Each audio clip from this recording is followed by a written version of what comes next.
coming out here after 30 years. Yeah, I ain't got nothing, but I'm gonna have something because I'm rich in personality, you know, and I'm rich in love. My family love me, and that's really all that counts. Hey man, shout out to everybody out there on Team Banky Pound. I appreciate the love. I appreciate the support. We out here, baby, pushing that P 24/7, 365. Let's go, let's get it. Big love to all of my subscribers. Big love to all of my members. Let's go. We're on the road to 150K in subscribers so we can get to that meet and greet. We on the road to 2K in the memberships. Gifting will be done. We might celebrate that as well. Let's go. Tell a friend to tell a friend. We out here, man. 2026. Let's get it. Oh, man. Shout out to the person in the Morning Mud who sparked this idea of I think they asked me to name the 10 worst COs I've ran into in 33 years. So it's so many that I can't limit it down. So what I thought about was doing a series and talk about a couple of them at a time, the ones that come to my mind. If y'all want a part 2, there will be a part 2, but this will be part 1 of the worst COs, administrators, or officers that I ran into in my 33 years of incarceration. And this is going straight off the dome. I'm going to start out with this Bama that need to be beat with a hammer, named Lieutenant Hamlet, man. Lieutenant Hamlet, man, this was a cold, vicious Bama, man. I'm telling y'all, man. And then he had an annoying voice. He gave you that military mindset. He stand up righteous and try to talk all, tough guy type stuff. And when I first met this Bama, it was on Sussex 2, I believe. And he got this deep, annoying voice, somewhat to remind me of that Bama, my worst Zali Saeed. Hey, what you doing, man? Hey, let's go. Let's keep it moving. He one of them type of Bamas, man. He just loved his job, which to him, his job description is to annoy and to make you miserable, to annoy you and make you miserable and make you uncomfortable. To him, that's his job description. You right? And man, I ain't like him. Not one bit. He also had the mindset of always saying his. Like he take ownership of, hey man, don't walk across my floor. Hey man, don't sit on my table. Hey man, get up off of my boulevard. Hey man, get your hand off of my phone. Man, you don't own nothing in here, man. You don't own nothing. You know what I'm saying? You don't own yourself. You know what I'm saying? You work for the state. But this the type of Bama he was, man, and I'm talking about nobody like me. Always trying to find you. The worst type of COs or the worst type of officers, period, is the ones that's always looking for a fault and you always looking to catch you doing something wrong, always assuming you're doing something wrong, right? When you already done been removed from your family, loved ones, and your freedom, they feel the need to, stand on your neck and try to suffocate you. This is the type of dude that he was, right? And this is what made him, not liked by no inmates, no convicts, and some officers. You know what I'm saying? He had this superiority complex. Like I said, he had this God complex, like he owned the penitentiary. When in actuality, man, you ain't even you a lieutenant, man. You 3rd, 4th, 5th, 6th in charge on the compound. You answer to other people as well. But man, he was something else, man. He always, I have never that I can remember seeing him in any setting, be it he in the visiting room, which is the worst place for him to be, because people that's locked up, that's when they're most volatile. That's when they want to tear your head off, is when you coming in there trying to show off in front of their family. You know what I'm saying? What we do back here is what we do back here. You know what I'm saying? You got some authority back here. You got some pull back here. You know what I'm saying? Over our life. But you ain't got nothing to do with our people life. And you not going to be out there. Not with me anyway. You know what I'm saying? You do that around my people that come visit me. Anybody. My mama, my kids, anybody. I'm snapping. and have snapped before and will snap in any one of those moments that you do that. If you attempt to belittle me or down talk me or any of that in front of my people, you're gonna get what you're looking for. You know what I'm saying? So he was one of them, but I have never seen him in any sense where he ain't barking orders, where he ain't trying to command you to do something, where he ain't, hey, come here, man, let me pat you down, man. Your pockets look like they got something in them. Come here, hey, you, come here. You know, ain't trying to lock you up. He all of this, man. He just is just a lot. He try to put a lot of pressure on you, man, and you have to be disciplined and not wanting to do what you want to do to him, man, because it's gonna cost you. It's gonna cost you big, and he knows this. And the officer that knows that know how to, you know, push at you because you in a, like I say, you in a lose-lose situation. You can't win.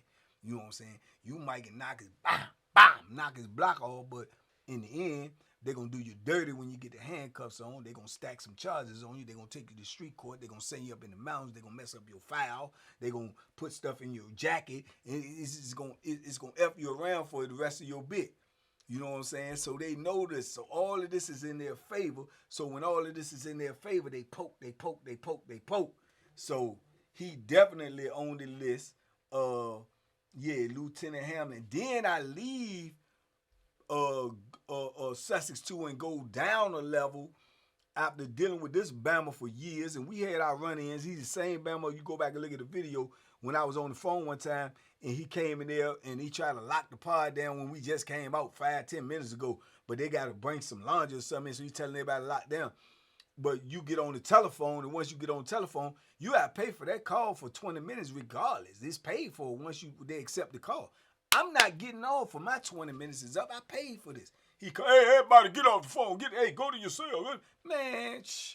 And I stayed on the phone. And he tell me, hey, get off. Man, you walk up on me if you want to. I ain't getting off of nothing. I paid for this call. Hey, you all that. But a captain ended up saving me from that situation. But had he tried to get physical or try to hang the phone up, saying he was hang it up, boy, you hang this phone up, boy. Boy, you hang this phone up, boy, you gonna find out today. I bet you gonna get some workman comp today. You gonna get some workman comp today, because I'm gonna beat your brains in. You hang this phone up. So, man, then he said some slick stuff. Yeah, well, she ain't gonna be able to come see. I say, what? And I was getting ready to get down on him. I said, man, you don't bring up my people. You don't even put them in your sentence in your mouth. You understand? So when the captain came, the captain understood that, and he really said, because he wanted to lock me up. For what? For standing up. That's what they do to you in there. But I leave there and go down a level and go to Greensville, and within a year, do you know this Bama done got transferred there? That's probably because the way he was, that the administration ain't even lock him up there. He ended up going down there. You know what I'm saying? So I see this Bama one day coming out of the program. He on the boulevard. Hey, I knew the voice before I seen his face. Hey, tuck your shirt in on my boulevard. I knew it was him. I'm like, man, what is this? Deja vu? Deja vu. The Bama gonna follow you. Crazy work, right? So he definitely make the list, man. Lieutenant Hamlet, man. He make the list for sure. Then I would go to this Bama on Powhatan, man. This Bama on Powhatan named Lieutenant Morton, man. It be them lieutenants, man. They get too full of themselves. They thinking they running the institution. They done went from CO to sergeant to lieutenant. Now they think they everything. You know what I'm saying? And me and this Bama Lieutenant Morton, man, we had many run-ins. Now, Lieutenant Morton is one of them Bamas, too. He gonna write a lot of charges. He want to write a lot of charges on you. He want to lock you up. He's a nervous, pervious Bama. He's scared to death. He don't weigh nothing like about $155. And skinny is on know what, red glass. He probably was a nerd all his life. And he got authority over your life now, so he handling people the way he probably been handled all his life. He stutter. He talk real fast. What you gonna do? You ain't gonna do it? You don't do it? And he always going straight for his radio like he reaching for a gun. He don't do but call the radio and call the people, get the people come bum rush, and they get about 10, 15 people in there, jump on you, bend you all up, and you know why he sit back and watch, and they take you, drag you on the M bill. You know what I'm saying? But this Bama write charges up for everything. This let you know he's a sucker. He come to your cell. Hey, step out your cell. Let me shake down here, man. They don't look right in here. He come in there, bro. I'm telling you, he start going through your stuff, looking around. I swear to you, this is no exaggeration. If that Bama finds some salt and pepper packs from the kitchen in your cells, little bit the same thing you get at McDonald's, he gonna write you a charge up for that for contraband. Piece of cheese, contraband. You know what I'm saying? Your sweatpants got holes in them there, so you to cut them off and made sure it's altering state property. He going, let me get that. Yeah, man, just petty for no reason, man. For no reason, real life sucker, man. I'm talking about a Jeff Rose, Bodine, tap dancing, boot licking Negro right here, bro. And he love it. You know what I'm saying? And he's scared. That's the thing about it. He's scared. You know what I'm saying? He's scared. He don't want nobody to touch him. If you raise your voice to him, he gonna get you locked up. Cause if he got the thought that you gonna put your hands on him, he gonna get you locked up. Or he gonna call the cavalry. You see what I'm saying? He the same Bama when I had to sell it one time, the white boy that was getting ready to go home. And the white boy, I didn't even know the white boy was going home that morning. Because he had been in the cell with me for a minute. My cell came over and put him in there for a minute. And then next thing you know, he get ready to go home. So he come in there, do the bar and window check in the morning. And he tell you, get up, got to get up, step out there. You know what I'm saying? He the lieutenant when they coming in and do the check. Now, he got about 20 officers in here doing it because they got to do the whole block. White boy said he won't getting up. He said, what? What you ain't getting up? Oh, yeah, you getting up today? And he keep a nightstick with him on Pata and them scary lieutenants and sergeants. They kept a nightstick with him. It was him and another lieutenant. They always had a nightstick. Most officers don't got no nightsticks no more. They got the thing on their belt to wear, but you rarely ever see that. On Pata, they been known to test them COs. So the scary ones, they wear the nightstick, right? So he pulled his little nightstick out talking trash. Now I'm on the outside of the cell, so he started raising his voice so he get some other officers coming in there. So the white boy saying he won't getting up. Oh, he said, you going to jail today. You going to jail today. What, I'm drag you right on to jail. Yeah, you tough, ain't you? And he said, I ain't going to jail neither. So he like, oh, you ain't? Oh, you ain't? And then the other officers started coming to find out the boy going home this morning. You can't stop that. It's his release day. So they acting like they get ready to jump on him. Telling him he going to jail. He said, I ain't going to jail. He said, oh, you going. And then he told me, he said, man, listen, man.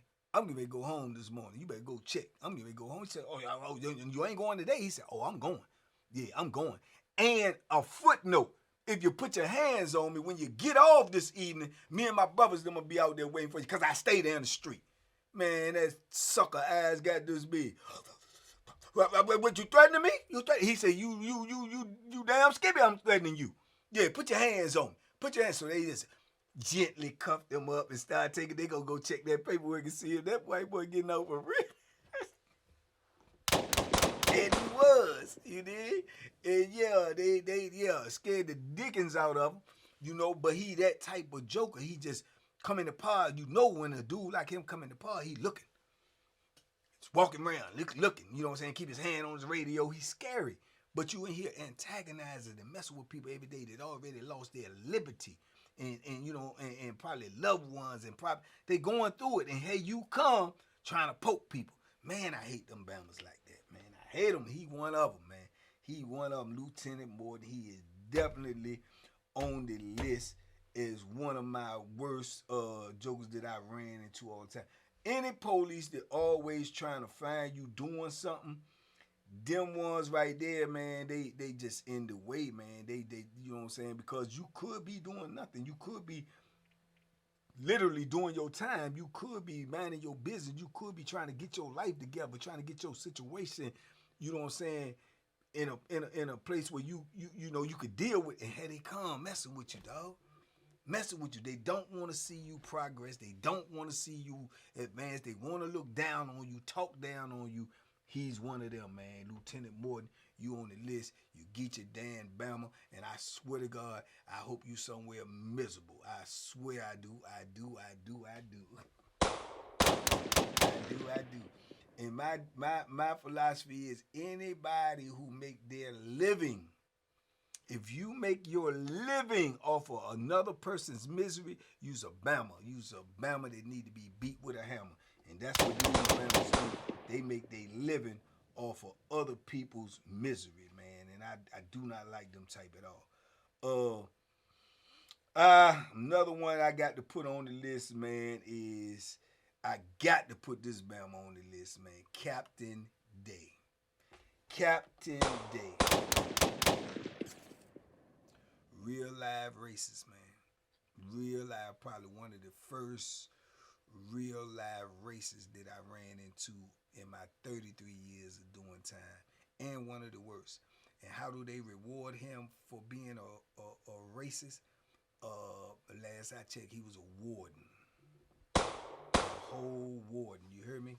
A whole warden. You did? And the history with him goes back to my days at Augusta, man. You know, he was a captain then. He's a white dude. He's a confessed racist. You dig? And I remember when I had the situation. I think it was a situation with the big white boy. When me and Dixon had a situation with the big white boy, and I'm back here in the hole, and I had this situation with the officer where, you know what I'm saying, try to close my arm in the slot, so I hit him in the face with the milk joint. They gonna come in there, rumble me, and chain me down.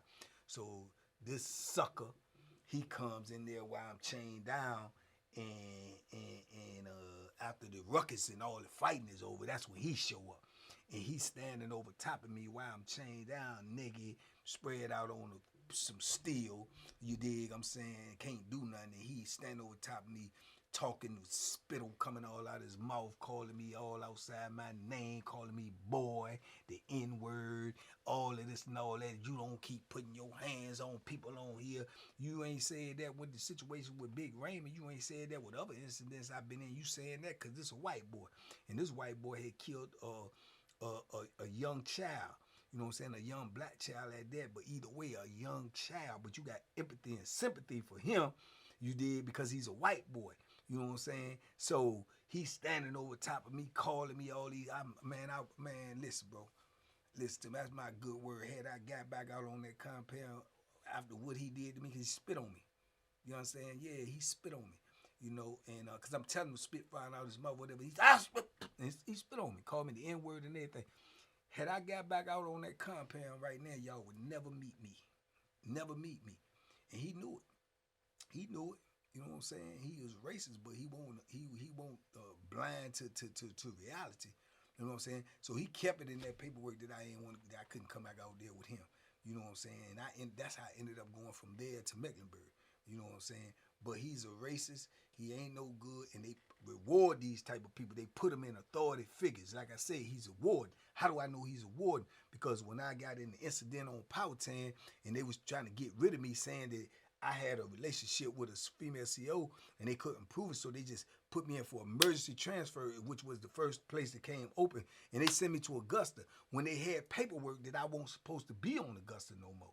So I ended up going back up to Augusta. I only stayed there for a month or two or something like that. It was a very short period. They told me when I got there, you're not going to be here because you don't even supposed to be here. And he was the warden. And they called me to his office. You dig? To set me down with this Bama, man. This same Bama that I wanted to, you know what I'm saying? And I got to look at him, and this is one of these points of views where you got to humble yourself. Although it was years and decades later, still I remember what you did. I remember what you did. I remember who you are. You know what I'm saying? So, you know, and that means he done did that to many, many, many, many, many, many more people. You know what I'm saying? And they reward that type of stuff. And he's in an authority position, all the way at the head of, he's the head warden. You understand me? And he still got that arrogance, and he's still talking to me and looking down on me. And he don't even know. You don't even know what I wanted to do to you, what I will do to you. He had no clue. You know what I'm saying? Or either his ego wouldn't allow him to understand that, you know, everybody is not going to just accept being brutalized, being taken advantage of, being stepped on for no reason just because of your own bigotry. Man, yeah, he's one of the worst, boy. He close to the top of my list. And the crazy part about it is I think he might not even be number one.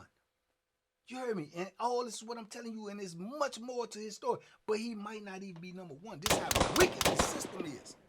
It's how wicked it is, man. These are the people that had control over your life. You know what I'm saying? They had control over your life, man. Yeah, man, he was one of them ones, man. He was nasty. He was one of them ones when he talking to a black person, his whole cheeks turn red because he's like, he don't even want to talk to you. He don't even want to, You know what I'm saying? He just think you just garbage. You dig what I'm saying, man, bro? These people was literally had a little card, like a business card, and he had one and showed it to me. When I called him a racist and pulled it out, it says a proud member of the KKK since whatever 19 whoever. You know what I'm saying? I seen that. I seen that. You know what I'm saying? And this is people who got control over your life, brother. And you are the color that they despise. Yeah, man. Wicked, diabolical stuff, man.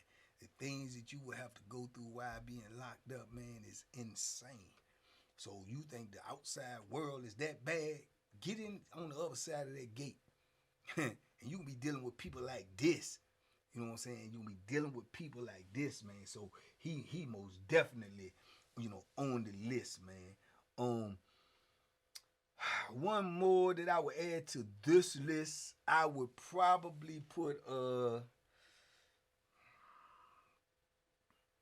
I'm gonna throw a woman in this one too. If I throw a woman, because there's a couple of more women, trust me, there's a couple of more. But for this one, I throw Zali on there, man. And R.I.P. to Zali. I heard she passed away. I don't know if I heard she did. But R.I.P. to Zali. But truth be told, man, Zali was a straight antagonizer, man. Straight, uncut antagonizer, man. Now, I don't know what she was before I met her. I don't know if she turned that way, because a lot of people would come in the system and they would let the system change them. They would let the system make them into this type of people that you either gonna be one or two people when you working for the system. You're gonna be a person that's not gonna be there that long, or you're gonna be a person that's gonna buy into the system the longer you're there. You know what I'm saying? You're gonna start being blind to the abuse, being blind to the mistreatment, being blind to the injustice. You're gonna just be blind to it because you're just thinking about your paycheck, your benefits, you know what I'm saying, what this job provides to you instead of what this job is doing to you. You know what I'm saying? This job is robbing you of your humanity for mankind, because you see what they doing to people in here, and you know for 100% fact it's not right. You know 100% that if it was somebody that you loved or cared about, that you be screaming to the high heavens. But you learn to turn a blind eye to that because they provide a service for you. You see what I'm saying? So I don't know if she fit in that category, because I've seen that happen many times to people that come in there that's all right, and then you run into them 5-6 years later, they barking and yelling and screaming and lying and writing false charges on you, and just like because they ain't got nothing else to do, or just because that's what they want to do. So Zali was like that. Zali is gonna pop that talk to you, and when you pop it back, I will give her that though. She'll go word for word with you, not try to cross you, but she always trying to find you doing something wrong. And if she catch you doing something wrong, you ain't getting no breaks. Zero breaks. She gonna lock you up. She gonna write you a charge. But like I say, she'll antagonize you. You know what I'm saying? She'll talk that talk to you. And now her visual was okay, because she had a coke shaped body. So that invited dudes that gave them a conflict of interest. They liked her body, but they hated her and her attitude.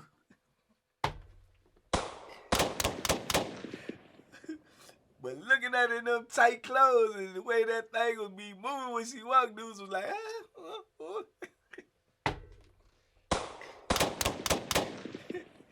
And she didn't care, because she gonna talk trash. You know what I'm saying? She might even tell you, yeah, dudes, guys, out of that thing looking good. Yeah, you wish your mamas look like that, don't? So she gonna come off the cuff with crazy stuff to make you be like, what? What you say? You heard what I said? You heard what I said? Your mama probably a big fat cow. Yeah, that's why you're looking at me. So come on, man. That's not professional. It's not professional, But like I say, she going. She done been known to have compound in the uproar. She a stickler. She'll write them charges. She gonna write charges on the COs. COs ain't like her. They did not. Zali was a lieutenant for probably like 25, 30 years. They wouldn't let her advance. They probably was mad they let her get that high. But once because she'll write polices up. She'll try to catch them doing something wrong and report on them. That's how much of a police she was. You know what I'm saying? As if she was exempt from doing anything wrong.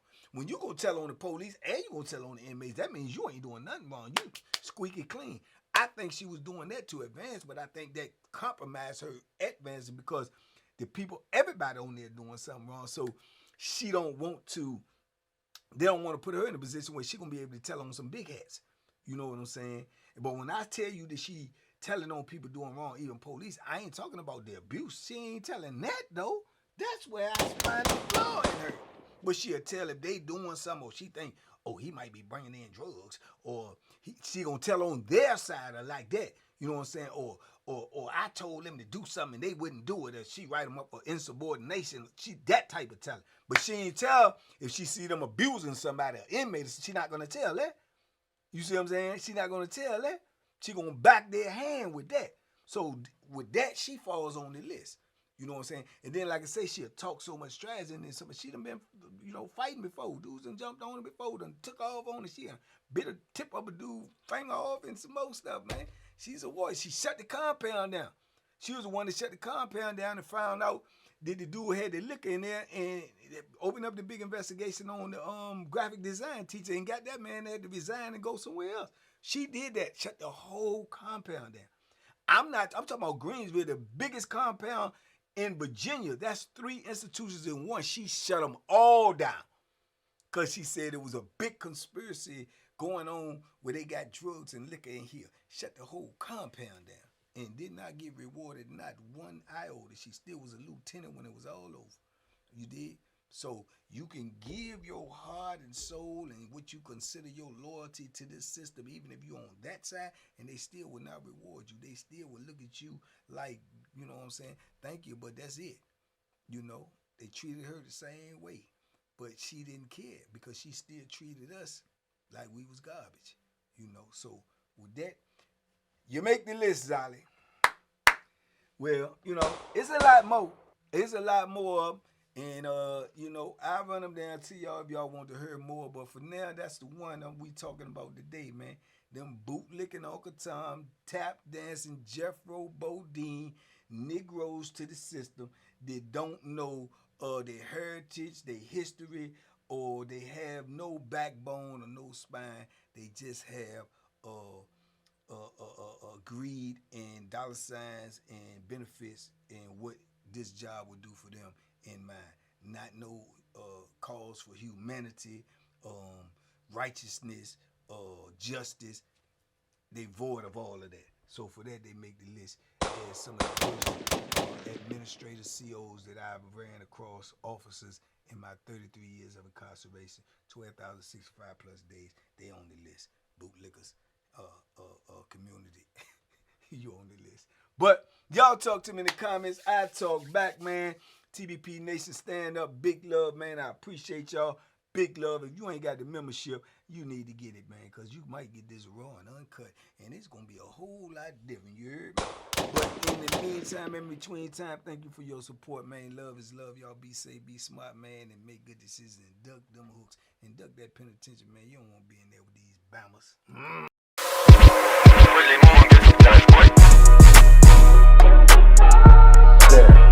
The banky special. Yeah. Pure deliciousness. Pure deliciousness, man. My name is Banky, man. Everybody calls me Banky. That's the name that I got from my grandmother when I was young. I'm coming out here after 30 years. Yeah, I ain't got nothing, but I'm going to have something because I'm rich in personality, and I'm rich in love. My family love me, and that's really all that counts.